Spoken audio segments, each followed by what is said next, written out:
講起洛杉磯，好多人都會諗起 Hollywood 明星同超豪嘅豪華生活。今次想同大家分享一下我眼中嘅 LA lifestyle 究竟係點樣。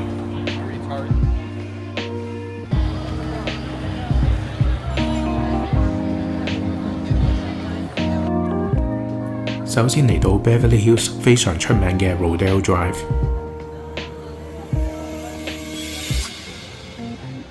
呢度基本上全部都係 luxury brand， 成條街咧都充滿住一種好 Hollywood、好超豪啊奢華嘅感覺。雖然未必真係會買嘢，但係 window shopping 同感受下個氣氛咧，其實都幾有趣嘅。天生購物狂嘅話咧，呢度嘅名店真係睇到花多眼亂啊！仲有啊，周不時都有靚車睇㗎。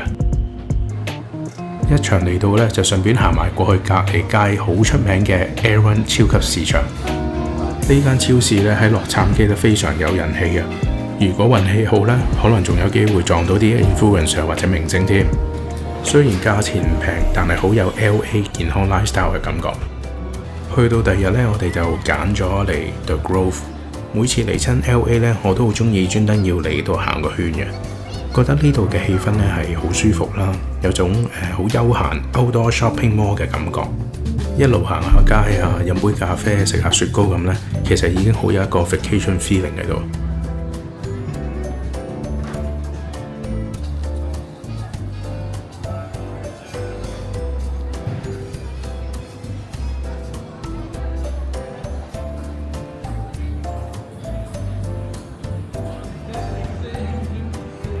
Grove 隔離呢個呢就係 Farmers Market 啦。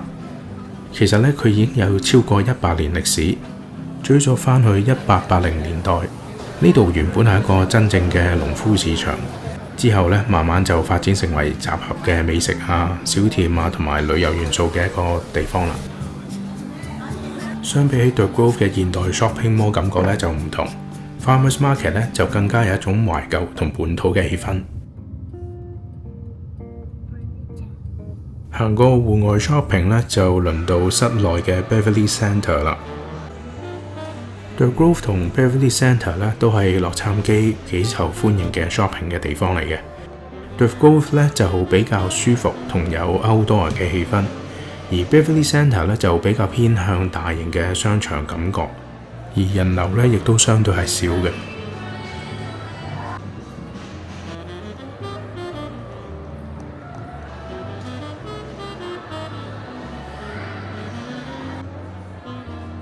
跟住咧就嚟到 Chinese Theatre 啦，亦都係 Hollywood 最經典嘅地標之一。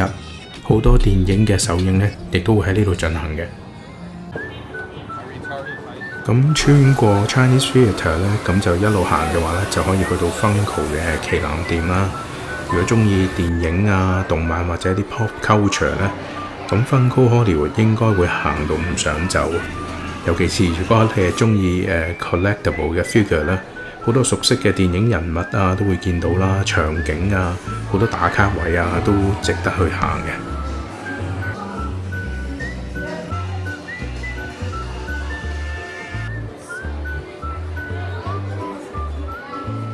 呢度同 Seattle 嘅 headquarter 一樣啦，可以自訂自己嘅個人 figure。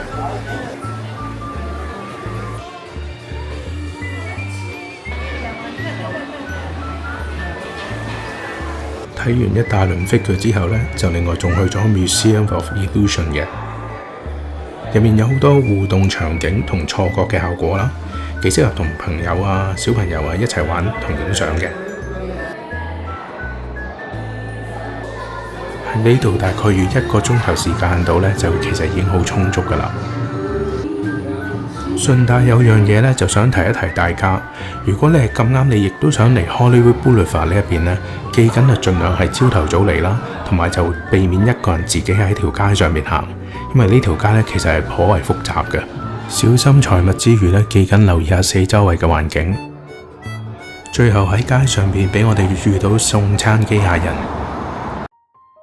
翻睇翻2年前嘅洛杉磯旅行，我覺得最特別嘅其實唔止係景點，而係成個城市嗰種 lifestyle 同氣氛。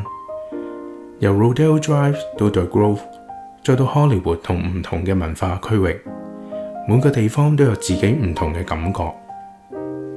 洛杉磯一種好獨特嘅 aesthetic， 無論係 palm tree、街景、coffee shop 定 shopping culture， 都好有電影嘅畫面感。